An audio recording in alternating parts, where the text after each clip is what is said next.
Assalamualaikum warahmatullahi wabarakatuh.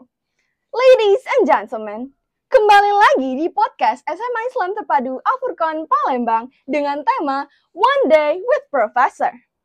One Day with Professor adalah acara tahunan SMA Islam Terpadu Al-Furqan Palembang yang mengundang profesor-profesor dengan latar belakang pendidikan yang berbeda-beda. Podcast kita kali ini, kita akan mengenal lebih jauh nih tentang Bapak Profesor Dr. Insinyur Joni Arliansyah Magister Teknik yang sudah bersama kita saat ini. Beliau merupakan guru besar di bidang teknik sipil Universitas Sriwijaya. Namun sebelumnya, izinkan saya memperkenalkan diri terlebih dahulu. Saya, Nafa Faira Fanfri, akan memandu podcast kita hari ini. Nah, hari ini Pak, kita akan berbincang seputar Profesor Joni yang nanti insya Allah akan menjelaskan tentang kegiatan dan pengalaman beliau di bidang akademik nih. Nah, Profesor Joni ini kan sebagai guru besar di bidangnya tentu memiliki segudang pengalaman dan cerita, sehingga menjadi seorang profesor hingga saat ini. Nah, sebelum mulai kita sapa dulu nih Profesor kita. Selamat pagi, Prof. Selamat pagi. Ya. Bagaimana kabarnya hari ini? Alhamdulillah nih, datang ke sini dalam kondisi sehat dan semangat ya. Alhamdulillah. Ketemu adik-adik di anak-anak di SMA IT Al-Furqan ini bukan main bagi ini ya. Masya Allah, Alhamdulillah. Ya Allah, Alhamdulillah. Ada pepatah nih, tak kenal maka tak sayang. Maka dari itu, mari kita bersama mendengarkan perkenalan singkat dari Bapak Profesor Dr. Insinyur Joni Arliansyah Magister Teknik. Kepada Bapak, kami persilakan. Ya, saya Joni Arliansyah. Sehari-hari saya bertugas di Fakultas Teknik jurusan Teknik Sipil Unsri sebagai dosen. Nah, jadi itu saya lulus terakhir itu dari Jepang, ya, Nagaoka Institute of Technology. Bidang saya itu teknik sipil, tapi saya bidangnya ada bidang keahlian saya di bidang transportasi. Masya Allah sekali Furqaners, seperti yang kita sudah ketahui ya. Gelar Prof ini panjang sekali, Masya Allah. Saya sendiri, nafas sendiri sampai kayak agak menges gitu ya. Jadi, Profesor, kita kan sudah mendengar sebelumnya nih, bahwa Profesor itu ahlinya sebagai guru besar di Fakultas Teknik Universitas Sriwijaya, begitu. Nah, mungkin boleh diceritakan sedikit nih, Prof, mengenai keahlian Profesor sendiri di bidang tersebut. Gitu. Ya, jadi kalau kita lihat ya di teknik itu ada macam-macam ya. Makanya ilmu ini, ya ilmu Tuhan tuh kita pelajari dengan akhirnya kita membuat satu prodi jurusan ya, karena itu tidak mungkin kita belajar semua. Kalau dari teknik itu macam-macam, ada arsitek, teknik sipil, kemudian ada mesin, elektro, ada geologi, ada tambang, macam-macam dia. Nah, saya di bidang teknik sipil. Nah, teknik sipil pun juga itu ada bidang keahlian juga lagi. Ada struktur ya, kalau adik-adik mendesain struktur, dia tulangan, kolom, balok itu diajar sampai kemudian ada geoteknik, itu pondasinya, pondasi. Nah, kemudian kalau lagi itu terkait dengan transportasi, bidang saya itu transportasi itu bisa perencanaan transportasi network jalannya, kemudian mungkin masalah traffic, kemudian juga ada ilmu-ilmu mengenai material untuk perkerasan jalan. Ya, nah, kemudian bidang-bidang ada manajemen rekayasa konstruksi, dan juga ada satu lagi itu adalah sumber daya air. Nah itu, kalau MRK itu bagaimana kita nanti kalau kita ada proyek mengerjakan itu dia sesuai jadwal, kualitas mutu itu akan dipelajarin bagaimana kita memanage proyek itu sesuai dengan ahlinya desain yang memang akan dilaksanakan. Jadi bidangnya sipil itu sebenarnya sangat luas ya. Kalau sumber daya air tadi ya, untuk bendungan dan lain-lain seperti itu. Wah, Masya Allah. Dengan banyaknya keahlian, maksudnya tuh bidang teknik sipil yang sangat luas ini mungkin adakah kayak spesifiknya gitu begitu? Begitu dengan transportasi berarti ya, Profesor? Iya, saya transportasi. Nah, tentunya dengan banyaknya keahlian tersebut, ada banyak nih pasti karya tulis yang pernah Profesor Joni buat sebelumnya. Nah, Profesor mungkin bisa disebutkan apa saja karya tulis yang pernah Profesor buat sebelumnya? Iya, saya totalnya adalah 85 karya tulis yang sudah dilakukan. Tapi ini tentunya saya dengan tim ya, tim saya bisa tim penelitian, kemudian ada juga tim dengan anak-anak mahasiswa yang melakukan penelitian, yaitu S2, S3. Itu ada 35 karya tulis, paper yang sudah itu terakreditasi ataupun terindeks ya, indeks internasional, Scopus ya, jadi seperti ya. Yang lain-lain itu ya ada yang internasional juga, tapi mungkin ada macam indeks. Kemudian jurnal-jurnal nasional yang mempunyai indeks juga, dan juga ada beberapa yang proceeding tahu proceeding ya? Proceeding itu nanti kalau kita ikut conference nanti dimasukkan ke dalam semacam buku yang disebut proceeding, kumpulan dari paper-paper yang ikut dalam seminar atau conference yang ada.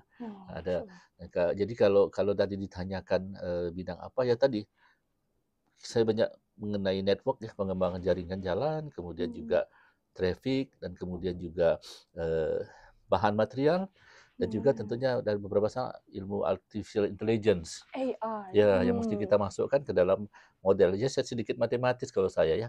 Ada bahan yang memang dilakukan juga, itu pavement material yang juga sudah banyak yang kita ngembangkan itu untuk pengembangan dari material jalan seperti itu kurang lebih ya. Oh, Masya Allah, Four Corners. Dari jawaban Profesor tadi udah terbayangkan bahwa banyak sekali pengalaman dan cerita pasti ada ya Profesor ya. Ya, kita jalani ya, insya Allah nanti ada hal-hal yang ya namanya kita akan lebih banyak belajar lah seperti itu ya. Masya Allah. With all your experiences, of course, there are many interesting and memorable stories. Mungkin Profesor bisa diceritakan sedikit pengalaman menarik atau cerita menarik begitu selama Profesor menempuh pendidikan. Iya, jadi kalau Profesor itu kalau di akademik jadi dosen itu harus jenjangnya doktor. Jadi itu tidak, kalau S2 belum boleh jadi profesor. Nah, itu ada syaratan jadi profesor itu. Ini jabatan akademik sebenarnya ya. Dari SN ahli, lektor kepala, ke profesor, itu ada kumnya yang mesti dicapai. Kalau profesor 50% dari kumnya itu yang dilakukan prosesnya pendidikan pengajaran, termasuk membuat buku di sini, kemudian penelitian, pengabdian pada dan penunjang. Penunjang ini bisa jadi ikut serta dalam kegiatan apa. Nah, 50% penelitian. Tadi pertanyaannya apa tadi intinya? Pengalaman menarik. Ya, gitu. Pengalaman menarik. Jadi untuk mencapai itu tidak gampang ya. Nah, yang menarik begini, sebenarnya dalam kehidupan sehari-hari ya kita senangnya begini. Artinya kalau kita sudah banyak belajar sampai doktor, kemudian juga sudah profesor, artinya kita senangnya apa? Kita memberikan yang terbaik bagi anak-anak kita dalam pendidikan ya.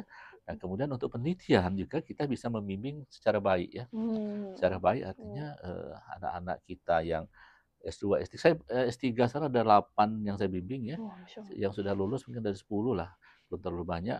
Nah, artinya kita bisa memberikan terbaik dan membimbing untuk tembus ya ke jurnal-jurnal internasional. Itu yang pengalaman yang kadang-kadang ya ada paper yang kita kerjakan ternyata kok lolos gitu ya. Itu yang nah, kemudian yang juga pengalaman yang penting ya, bahwa tentunya kalau kita banyak belajar, kita ada jenjang pendidikan yang lebih tinggi, artinya banyak macam-macam yang pengalaman hidup yang kita dapatkan ya. Artinya jadi kalau ilmu kita semakin tinggi ya, tentunya kita tahu bahwa sebenarnya ilmu itu ya karena Tuhan ini sangat luas ya. Kita menyadari bahwa ilmu yang kita dapatkan sebenarnya bagian kecil saja. Sedikit saja. Nah, itu yang membuat kita mesti lebih humble seperti itu ya. Nah, kemudian itu bahwa tentunya Tuhan itu tentunya sudah disebutkan bahwa kalau kita pendidikan kita mungkin rezeki dan penghargaan orang akan kita lebih ya, itu otomatis ya. Tapi kita tidak menyombongkan diri, tapi itu akan terjadi bahwa itu akan kita mendapatkan nilai-nilai lebih dari kehidupan kita, dan juga rezeki insya Allah lebih lancar lah ya kita dari itu. Nah, itu secara umum ya pengalaman saya bahwa ini sebenarnya jenjang jabatan fungsional mesti dilalui. Jadi kalau kerjanya bukan di universitas, nggak bisa jadi profesor. Iya, jadi Kalau harus S3 boleh. Oh iya, Nah, begitu. jadi kalau kita S1, S2, S3 gelar itu melekat di kita. Iya betul. Nah, kalau dia profesor itu jabatan fungsional. Jadi kalau kita sudah pensiun, profesor nggak boleh dipakai sebenarnya. Oh, begitu. Begitu. Wah, dengan itu kita mengetahui nih ya guys, kalau sebenarnya tuh profesor itu memang seluas dan juga jabatan fungsional tadi Fungsional. profesor. Begitu. Nah, dengar-dengar dari profesor ini, makin penasaran nggak sih gimana sebenarnya jadi profesor tuh? Jadi mungkin ada tips nih dari Profesor Joni, gimana sih sebenarnya jadi profesor itu? Ya tipsnya tadi ya, artinya kan jadi yang profesional ya, artinya banyak-banyak meneliti, mengajar yang baik, kemudian pengabdian pada masyarakat juga itu dilakukan terus. Nah, kum akan bertambah, itu ada nanti skill-nya. Ya, jadi kalau mau profesor itu 850 sampai 1000. 1000 kum ya yang mesti nah, itu yang mesti kita lakukan. Jadi kita kalau misalnya mau jadi profesor, ya rajin-rajin meneliti, ya membuat buku dan juga kegiatan pengabdian pada masyarakat. Nah, itu yang terus harus dijaga dan juga memang kita harus ada ciri ya bahwa jadi profesor itu ya kita punya suatu keahlian yang memang itu berguna lah bagi masyarakat, berguna bagi juga untuk anak-anak didik kita ya, supaya itu akan lebih mereka akan lebih kalau lulus akan lebih baik lah dalam bidang ilmu ya, seperti itu. Baik, Masya Allah sekali. Wah, Furkoners ini semakin terkuak ya begitu. Bagaimana sebenarnya cara berpikir seseorang yang sudah memang tinggi sekali ilmunya begitu. Nah, sekarang kita akhirnya masuk ke pertanyaan terakhir nih, Prof. Ya. Menurut Profesor Joni sendiri, bagaimana sih pendapat Profesor mengenai kegiatan tahunan One Day with Professor oleh SMA Islam Terpadu Al-Furqan Palembang ini? Saya kira ini kegiatannya sangat baik ya. Ya, penelitian, membuat karya ilmiah itu harus dimulai dari awal. Untuk cinta bagaimana kita meneliti, kemudian kita membuat karya ilmiah, itu tentunya akan ada inovasi yang nanti dibuat sehingga dia menghasilkan sesuatu yang mungkin dia produk, mungkin dia itu efisiensi, mungkin juga dia menyelesaikan masalah yang ada. Nah, saya lihat ini kegiatan tahunan ini terus melatih anak-anak ini untuk apa? Untuk terus belajar, membuat inovasi, melakukan penelitian yang baik. Nah, saya lihat ini nanti sudah ada ya, ada 1, 2, 3. Nanti ini nantinya saya melihat bukan main ya, hebat. Masya Allah. Ya. Dan juga nanti tentunya ini akan berlanjut ya ke tahap nasional barangkali dipesertakan. Jadi anak-anak akan lebih belajar lagi, memberikan hasil riset karya ilmiah yang terbaik ini bergulir. Saya lihat ini pembinaannya bukan main ya, sudah terjadi. Nggak gampang karena saya ini membimbing banyak mahasiswa saya S2, S3 termasuk S1. Jadi ada proses-proses yang mesti kita lalui, termasuk dari ide saja ya. Dari ide itu betul sekali. Ide itu kita mesti banyak belajar dulu kan, dapatkan ide, meneliti apa.